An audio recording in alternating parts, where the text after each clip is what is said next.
What's going on, everybody? This is James Grandmaster Facts Boyce, and you are here for another episode of the Facts Project. Today, two very special guests. I've been waiting to talk about this book for a real long time. Spectrum, now from Mad Cave Comics. I have David Chisholm, and I have Rick Quinn. Thank you for being here, to both of you. Thanks so much for having us, man. Yeah, happy to be here. Absolutely. So, to get it started, to talk about this book almost in detail, it for a myriad of decisions. It emboldens the world of music throughout this particular story based around a couple characters, mainly through issue 1 and issue 2, with Melody Parker, and Ada Latimer.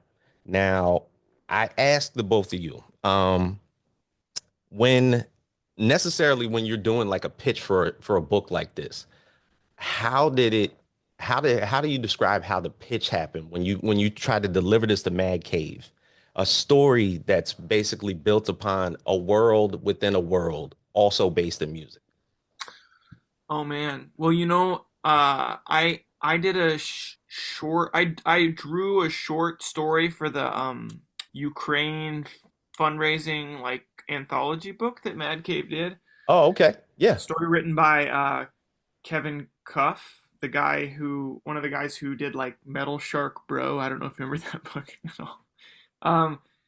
And that got me in touch with Chaz, the one of the editors on their team, and I sent him just like on a just kind of like, hey, like, what do you think of this? I sent him like the first issue of Spectrum, Mm-hmm. an early draft of it, and he was like, oh, this is definitely like interesting, and kind of like gave us some ideas for like there were some things about it that we kind of had to change, without getting too much into that stuff, and he gave us some suggestions, and so we kind of like Rick and I like took those suggestions and then made the necessary adjustments, Right. and then Rick put together like a really beautiful like pitch document, Mm-hmm. that was that really laid it all out and like really clearly, and Mad Cave was like super hyped on it, which was super awesome. And so in terms of the strategy for that, it really boiled down to like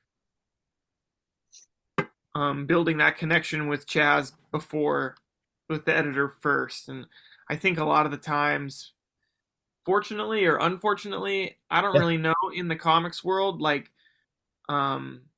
it's really about like cultivating those like relationships, maybe not more than, but like you kind of got to think that like every idea is like an idea. Like there's a lot of good ideas out there, There a is. lot of story pitches and stuff like that, and I think building that like personal connection with, even though it was really brief, it was maybe like a total of like 5 emails that I shared with Chaz, um, like uh, helped get our work taken seriously, like from the jump and everything.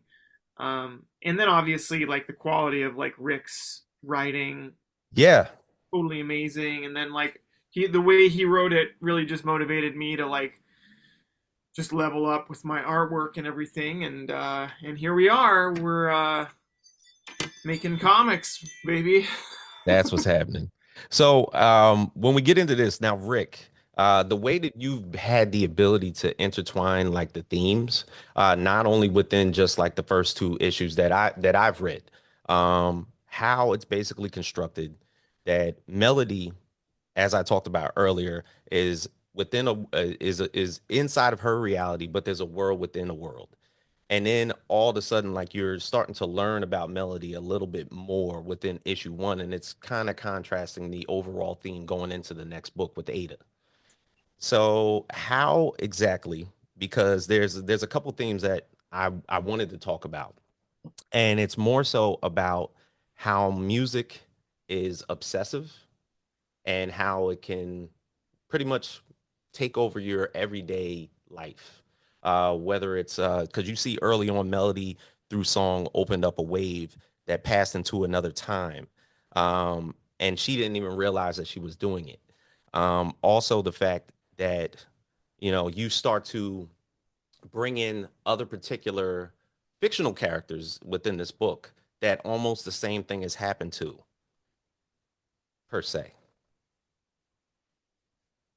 Sorry, what was the question? The question was how did I or And how are you able to like construct those themes? Like as far as like how Melody was able to pretty much how she was pretty much able to like open up doors because of her obsession over like that one particular song that could open up like a certain power set in her, and how you were able to contrast that to like other people, like fictional people on like the second page. I think it was there was jazz players and other jazz singers and everything that yeah, the, yeah. that the same certain thing was happening to. So it was almost Right. like finding the pitch that like not only has this power set happen to her, but it also happened to others. Yeah, okay. Yeah, it's kind of an interesting the writing process was interesting for each issue in different ways. I mean, I think one way that that happens is just it is the way my mind works on paper. When I hear a piece of music, I tend not to just hear what is being played, but I want to know the full context of how it was created, where it was created, Hmm. what was created to the right and left, before and after. How did this piece influence what was to come? And so that kind of like Wikipedia rabbit hole ification of something is kind of just how my mind works when I really engage with almost any kind of art. That's usually almost not maybe not half, but a decent portion of my enjoyment comes from not just the work itself, but kind of learning about the history with which it was created. Um, I think there's also, I mean, another thing. So in the first issue, um, I had just kind of the general concept of the book with, this like it's going to be set in this world of music. I Hmm. knew I almost had too many ideas. There's a page at the very end where it describes the music writer who, in kind of a meta textual way is writing essentially the book you're reading. Yep. And he talks about being almost overwhelmed with this kind of like, network of connections that he's making. So one way that I used to kind of simplify or kind of like put a box around that infinite possibility was I had a stack of like music magazines that I bought at like a local bookstore, and Hmm. I literally just went through and anything that kind of caught my eye, just like clipped out, and then I pasted on this big old sheet of poster board. And when I got to the end, I like kind of looked at it, I was like, okay, well this is the map for issue one. And so I essentially then almost like a puzzle for myself was like, okay, how am I going to incorporate these different elements? How am I going to record this, being influenced by a particular singer, maybe from like the 1950s? Well, how am I going to bring that story into this? Right. And I had no idea until I, sat down and did that kind of puzzling in my mind. So, and as it goes forward, different issues have different kind of like creative solutions that kind of get at that same, almost like introducing like a somewhat of a organized randomness Hmm. that I kind of use as a way to kind of help work. Yeah, just collect my thoughts, I guess. But yeah, so I think through a combination of it's just kind of how my mind works, using that kind of method and just I mean I would say the third part is just pure kind of intuition. I mean it was not something that I overly thought through or like over outlined. I just once I kind of had the bare bones, sat down and just um, intuited my way through it and tried not to analyze it, to Yeah, yeah. till, till the end. It really seems like when if you have a big project and you like do a lot of research that's like tangentially related to it, Oh, for sure. magical things happen, like weird little connections happen and stuff like that. Rick, would you agree that this is Oh sort of yeah, yeah, absolutely. Right. Now, generally, the one person that's consistent between issues one and issue two is our antagonist, who is Echo. Now she describes, well, first, this is a question for both y'all. First, the first person that I saw as I looked at Echo on page was like Tilda Swinton. So that was the first person. But yet she describes like a secret war. Melody and she refers to melody as an idea that manifests itself over and over through a millennia. And this is kind of like the connection that you see through particular artists throughout the pages throughout the book. Um, if you can, and I know it hasn't been brought up yet, how would you describe this inner secret war that Echo was talking about, and also how was Echo created? Issue 4. Issue Yeah, 4. issue 4. Yeah, that's Issue right. 4. Issue That's a 4. good issue. Got you. But I mean, I will say, I mean, and that's another piece was, I don't think in the original pitch, I don't know if this was in there, but I remember through our discussions at some point, I mean, essentially, Dave asked me the exact same question. Where is Echo from? I Hmm. think there's something interesting there. And I I had like a glimmer of a notion, Hmm. but I hadn't really thought all that. And so kind of taking his prompt, basically, yeah, formed one of the structural components of the fourth issue, and like ended up, yeah, I think yeah, being one of my favorite pieces of the whole Yeah, thing. it's So super cool. Yeah. It's a Uh, very uh, cool part. well, who was the influence for Echo when you drew her up, Dave? Oh, you know what? I'll tell you, I have this app on my phone. Hmm. It's it's the Vogue app.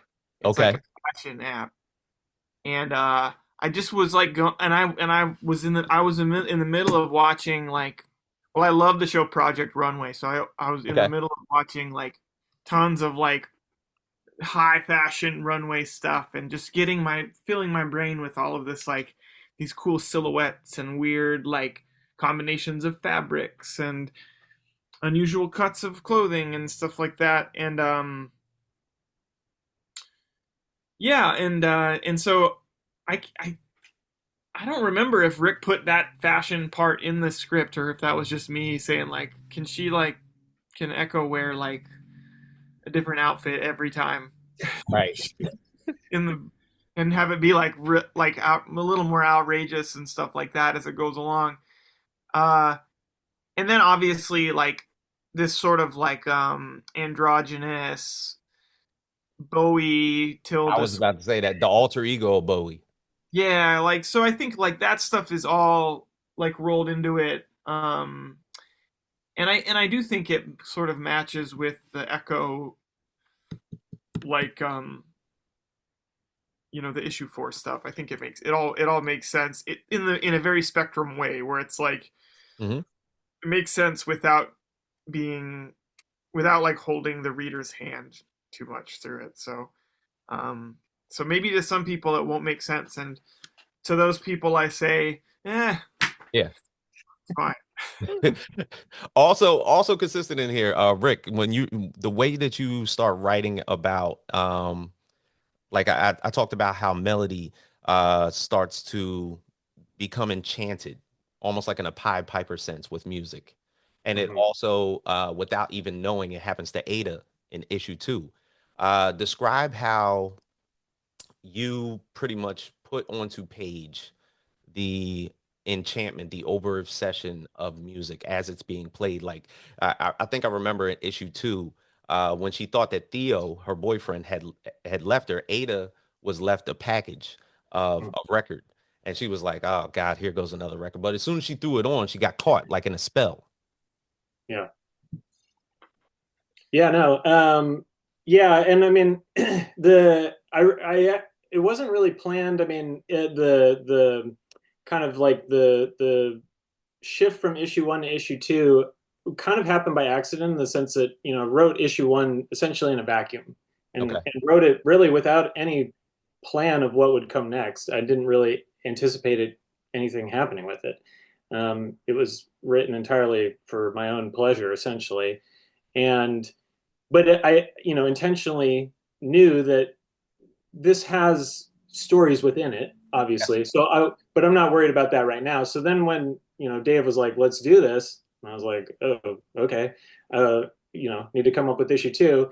Um, yeah, I don't know. It's just like my natural inclination, or something about kind of just the stories that I'm drawn to. But I immediately wanted kind of like a contrasting figure, Hmm. and so that's why the first issue begins with Melody saying like, I'm terrified of losing my mind and going down this rabbit hole of just of madness. Hmm. Ada's first line is like, I just want to be normal. And so it's Right. kind of like this, like, and it wants nothing to do with music or anything in this world.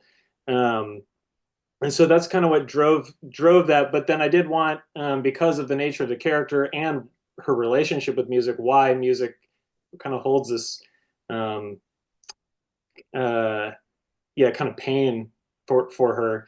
Um, there has to be something inside her that is still drawn to it no matter what. So yeah, she has that record left, and instead of not listening to it, she does put it on, and she Right. does follow that because it, even despite that pain and despite her history with music um, and everything that kind of entails as the story goes on, like it still has that hold on her no matter what. Yeah, and even both particular characters, Melody and Ada, are both dealing with loss. Melody, of course, with the loss of her mother, and basically Ada with the loss of her father per se. Because of course we're going to learn more about Leon a little bit more in this book. But to get into the historical significance that you see throughout the pages of this book. Um, when we're talking about like there's these interesting characters that you bring up throughout issue one and issue two. And of course, if you're if you're a music historian, you kind of figure out who everybody is right from jump. Even though they're basically brought up in almost a pseudonym way, they're given all these like particular names. Like pretty much if you knew immediately, yes. James, hold on. I gotta tell you, man. I think for Rick and I, we love people talking about this stuff, but we kind of have to say all the characters are fictional. All the characters are fictional. All- Even as I know who each one is. Sure, man. Yeah, that's fine that you can come to that conclusion, but but we don't want to help people get to that conclusion, I Ah, suppose. okay, got you. Well, let's just say this. You drew a toilet, and I knew who exactly that person was. Sure, yeah. It's a lovely toilet. It is a lovely toilet. It's, or better yet, the aspect of a young lady who has pretty much sung a song who was based on the father of a particular figure. And I knew the story because when I graduated high school, I knew a particular story about an artist who had drowned and was drug away by a tugboat. I graduated in 97. So that particular thing also happened. Also, I'm also understanding the fact that Seattle tends to be the foreground for all of this. Why is that? Are you I'm originally from you're the originally area. from Mhm. Seattle? Yep. Okay.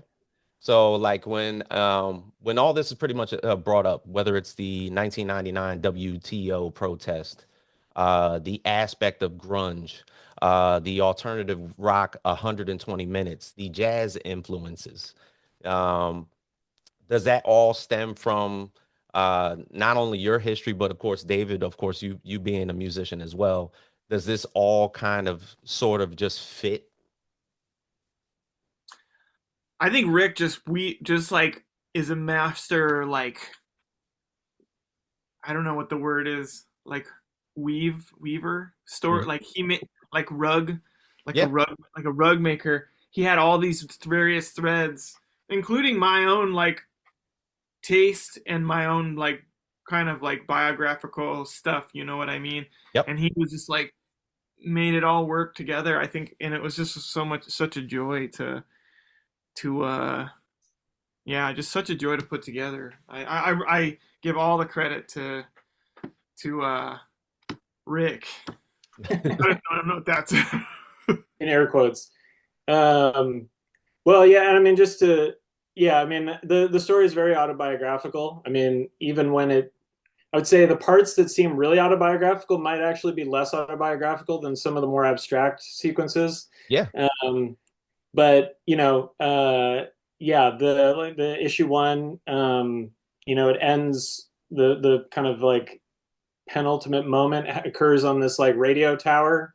That radio tower is outside my apartment. Is it? Okay. When I moved there and I plugged in my record player, and the first record I put on, um, suddenly there was like this like religious sermon in the background, and I mean I think due to what I was listening to at the time, which may have been in like the Brian Eno like Philip Glass minimalist arena, for a half second I was like, wait, maybe this is just part of this.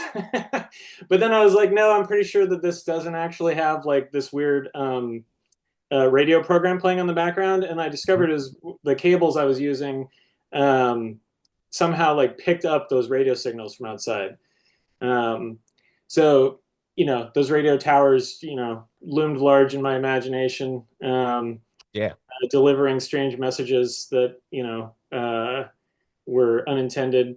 But yeah, yeah, and I mean throughout as the as the book goes on, yeah, I mean so many of the things are drawn from either my own life or yeah, I mean I've known Dave for many years now, and knew certain things I could also pull that I knew that he would appreciate as we went Definitely. along as well. So Now, Dave, describe exactly like the artwork that's basically put in here because you as a broad array, watercolors, pastels, how basically this book is put together.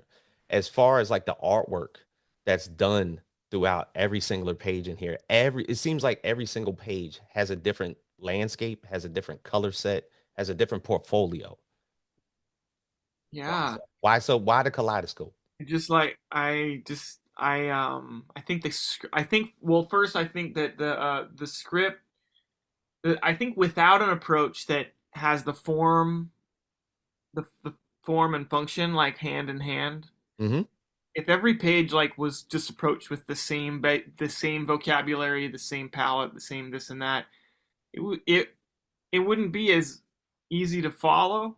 Hmm. It's a really complicated script, especially issue 1 and then issue like 4 and 5, maybe not, maybe 6, maybe, anyway, it's like the whole thing is pretty like it's and and it wasn't just like let's make it easier to read by doing this. It was more like, well, first, like it's super fun to like switch it up a lot, right?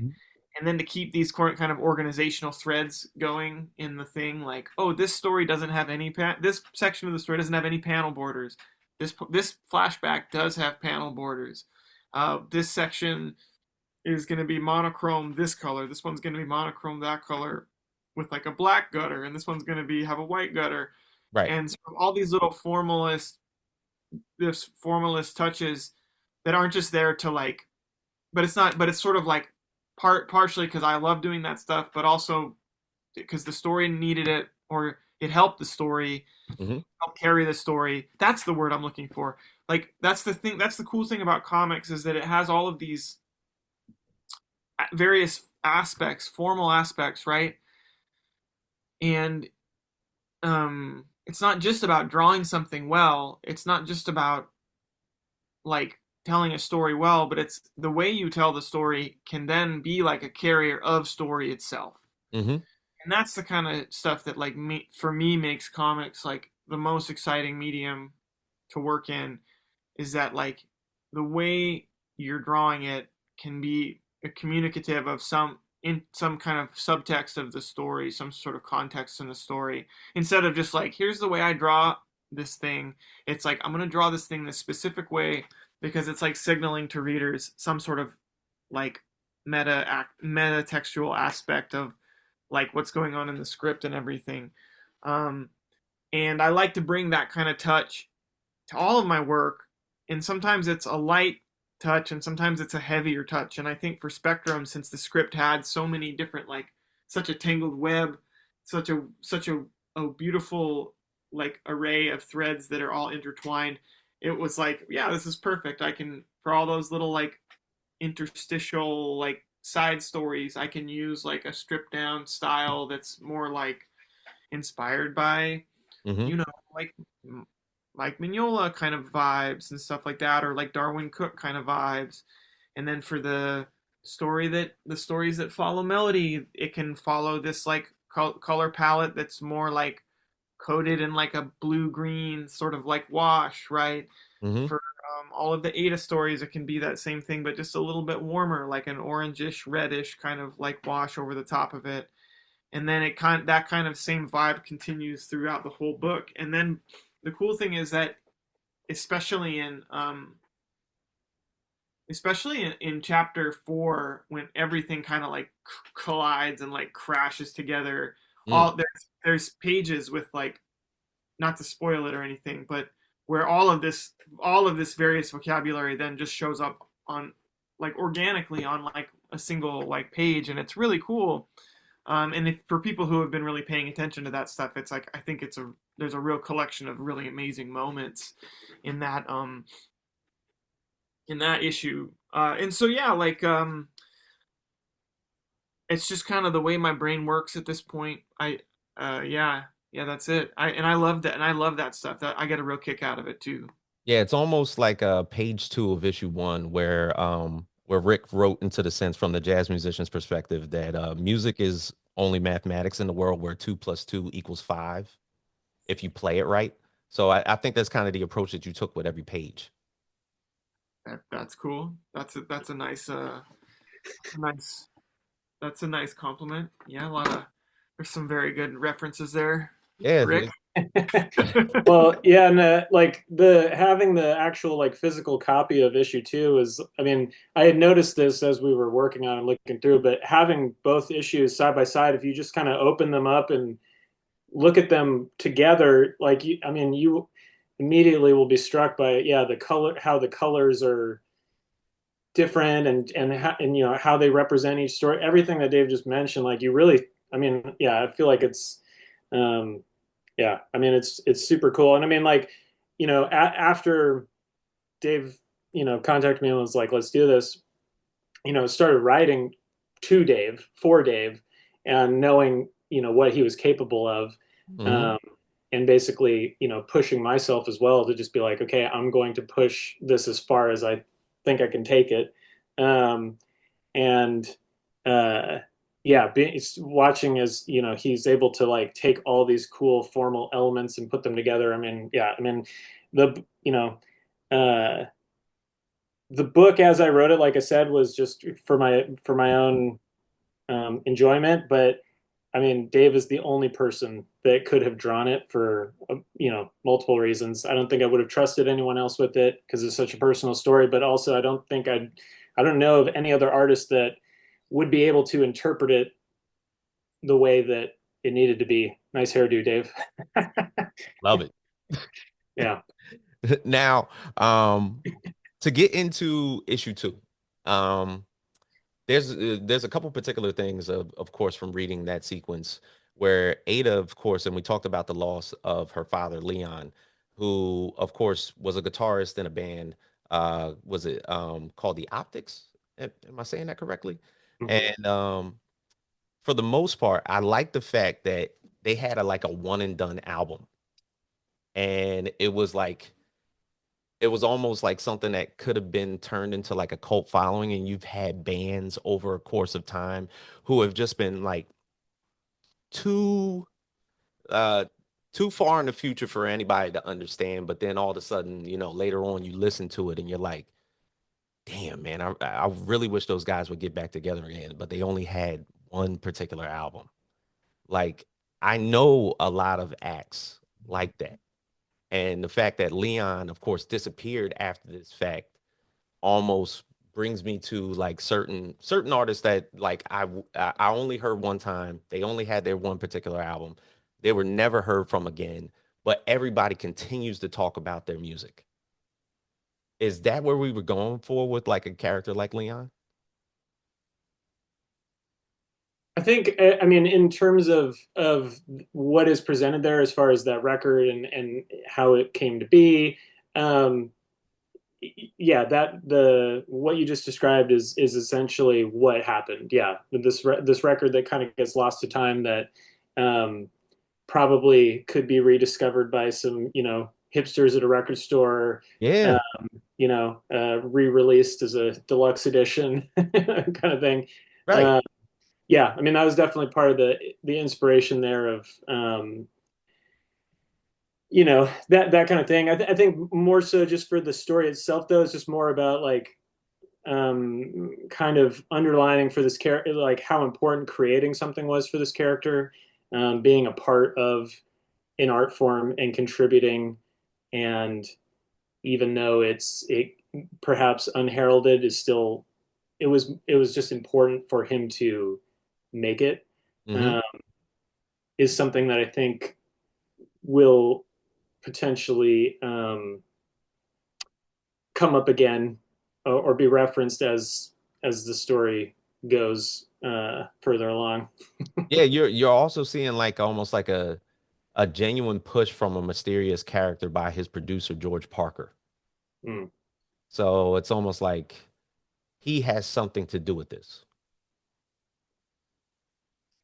certainly. And Ada, of course, is on the lookout for him. She's looked for him a few times and everything like that. So Hmm. this is kind of like the last known person of connectivity towards her father. And yet, Right. you start to see it like basically through like the recording sessions of you're getting closer, Leon. Like those particular talks on like you're almost there. But when you get there, you'll know it. But then this is also the point where he disappears. So I'm Yeah, not sure if that's somebody there to aid him I don't know, or if man. I yeah, don't know. see that's what I'm saying. These are the things that are propelling me to get like a little bit closer into the character. And even You're on the right track. yeah, and even the character of Theo, even though we only got to see him particularly close, bringing Ada to that museum, and of course the artist, the infinity mirrors thing, of course, is another historical relevance as well. Um, but Theo, of course, is almost like a soldier in this story, like somebody that just needed to be in reality to kind of like get Ada through in case as a protector to keep her safe. Yeah, I honestly like. Can I just say I think Theo's kind of an asshole. Well, for leaving her, yeah, he ditched her. Well, but then like he's been like gaslighting her this whole time. This is true. It's This is messed up, true. man. If I mean, I think Ada takes it remarkably well. When at the end, he's Like, like, I'm actually I'm actually like a cosmic chrono warrior of yeah, youth, I'm and lying to you to protect you. and it's like, I don't know. I to me, I was like, this guy sucks, man. This guy's not cool at all. This guy, not good. Like not good. But you know what? That's great. Like you shouldn't have to like every character, and maybe some people will like him because he looks cool Yeah, and he's got like that cool like blue pew yeah. That pew looked like the Pew 37 explosive space modulator that Marvin the Martian had. something like that. Yeah, I think it's pretty. I think that's the one. Definitely, like Well, there may be redemption, in the future. You never know. true. And Second I mean, chances and whatnot. but was it all a farce? I mean, I guess we'll find that out later too. Was it all a farce? Did he really care for her the way that he did, or was he only there to protect her? I mean yeah, that's a That's the question. question. That's a question. God. Now, honestly enough, I know that Ada is now with Melody, and Melody is now learning her powers as they go, and she's introducing Ada to this whole world. How much time do you think has passed since Melody's first issue to Ada's second issue?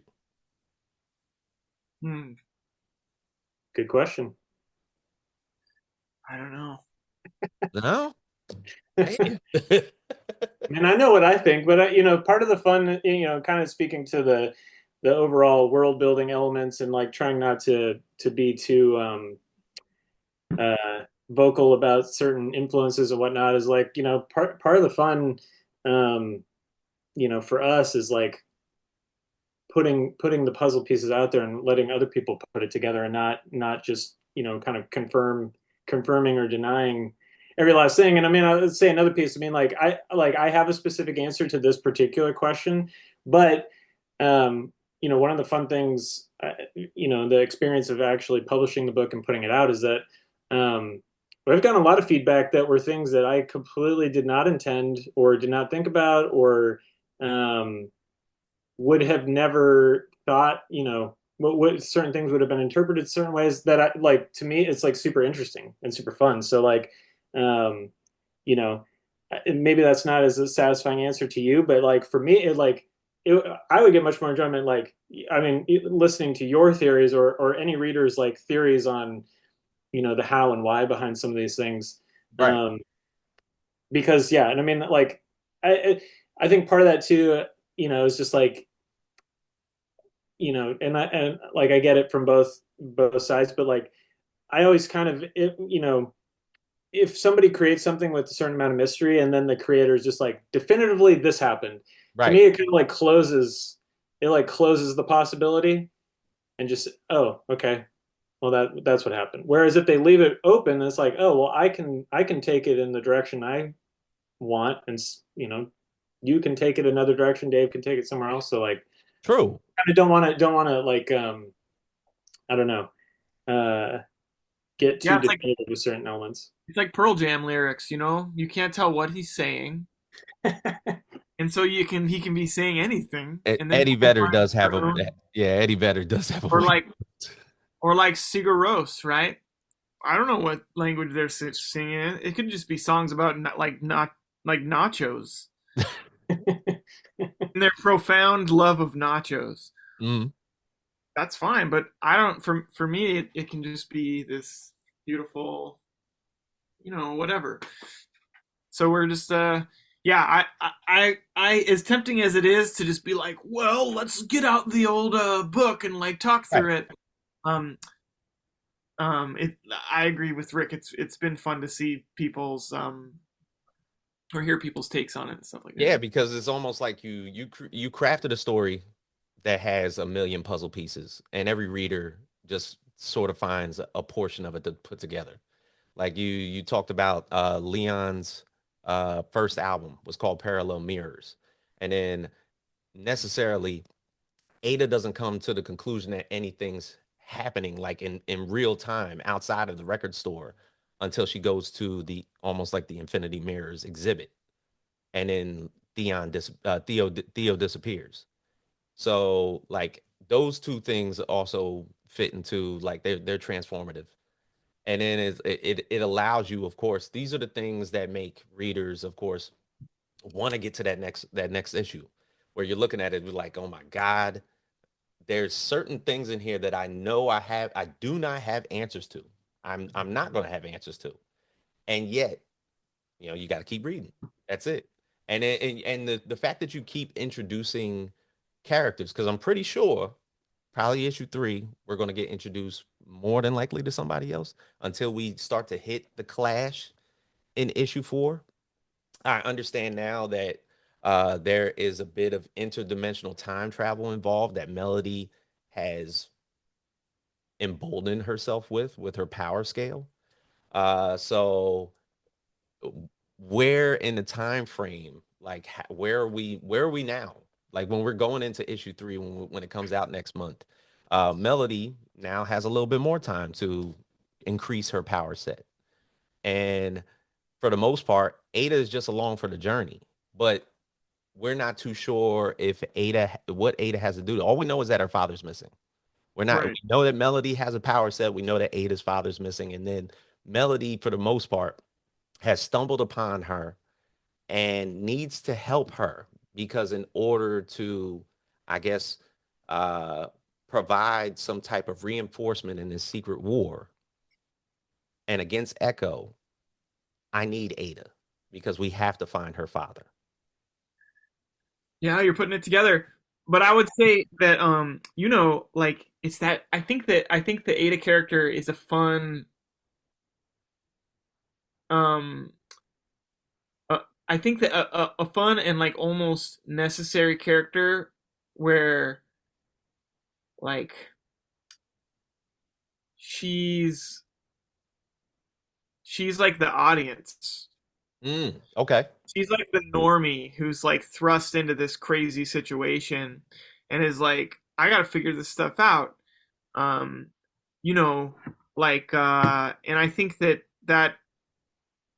and I love the I love the fact that like the issue one ends with like the most cosmic like Yeah. thing in the issue happening. We see like Melody grow wings, these big rainbow wings, and like flit off over into the sunset. And then you're like, oh, what's gonna happen next? And then we get like a solid like 12 pages of like this like woman who works at a record store going on a date with her like nerdy boyfriend, and it's like, what what is? And I love that like contrast again, just like Rick said, it's not only contrast in their characters and what's motivating them, but it's also a contrast in like the way the story's being told. Yeah. The story and so putting those two together, it's gonna be super fun, man. It's gonna be good. Yeah. Well, Oh, no, go ahead, Rick. I'm sorry, I was just going to say, kind of like to your point about the, noticing perhaps the album title of Parallel Mirrors and the art exhibit that kind of thrusts her into this world involving parallel mirrors. Um, Another, one of the other things about this book is it's very consciously kind of constructed so that there are lots of pieces that won't make sense until you finish it. Hmm.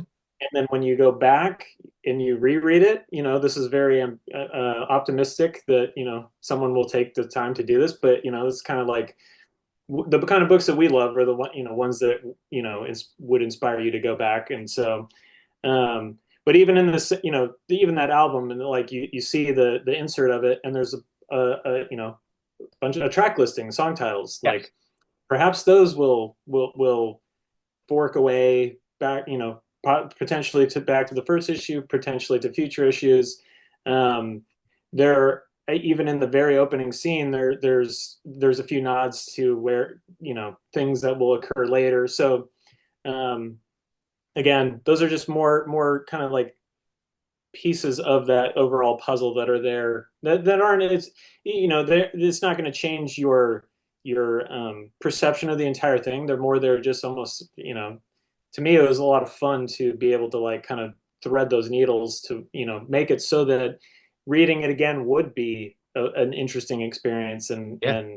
and potentially uh, level up your appreciation of it to see the detail and all that.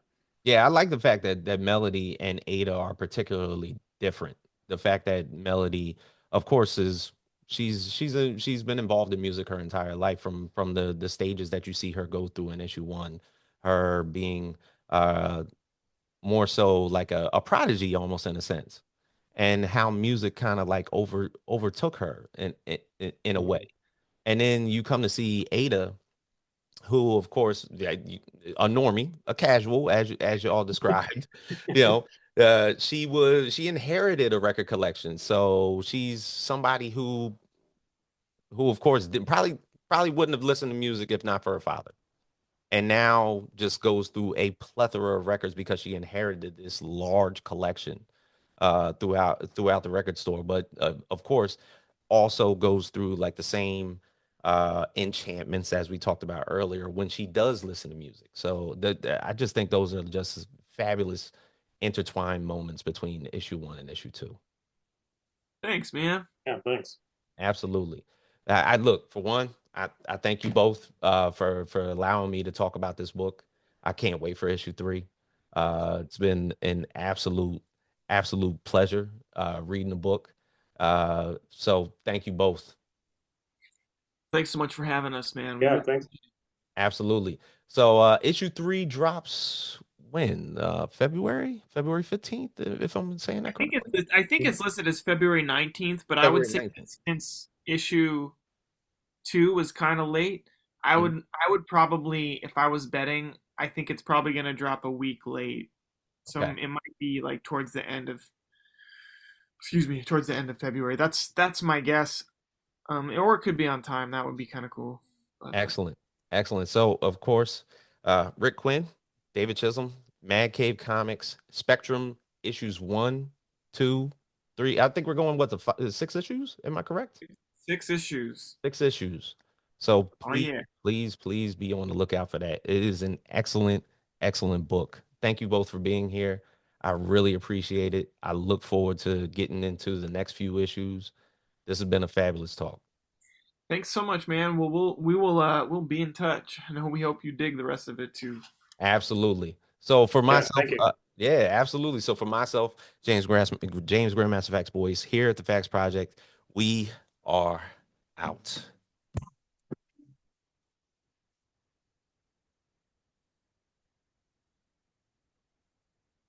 Thank you both. Thanks, Yeah, James. yeah. Yeah, yeah. Yeah, No, yeah. Thanks for taking the time and thanks for close reading of it and yeah, really good questions and yeah, feels good to like you know, have somebody that like obviously, cares a lot about it, is passionate about it. Like, I mean, yeah, it's very meaningful. So appreciate it. Yeah, appreciate man. that. So before I go, those collections, Billie Holiday, of course Elvis, uh Jeff, Jeff Buckley, Hmm. Elaine Fowler. And am I getting correct? Is Maggie Orange Fiona Apple? Yeah, yeah, yeah. My brother said I told him that and he's like, it's so stupid, it's brilliant. I mean Maggie Orange, Fiona Yep, Apple. yep. Yep. Yeah. Yeah. No. Great. All right. Thank you guys. Appreciate it. Oh yeah. So what I'll do is I get to editing this right away. If I can get this up by later on tonight, that'd be great. But I will absolutely, once it's done, pass it on to both of you. Right on. Well, Great. thanks, and we will definitely share as well. I would say like far and wide, but I don't think either of us has a particular, you know. It's all right. Well, Under- I will. What today's Monday? I have I mean, yeah, but not exactly gonna light the world on fire. But I have a newsletter scheduled to go out on Wednesday. That's like issue 2 is now fully out because there's, yeah, some shops got it, some didn't. But I'll wait to send that off and you send video links or whatever so I can include it. Absolutely. Thank you both. Appreciate Oh it. man, yeah, Appreciate yeah. the talk. Thanks. Thank Take you. care, James. All Later. right.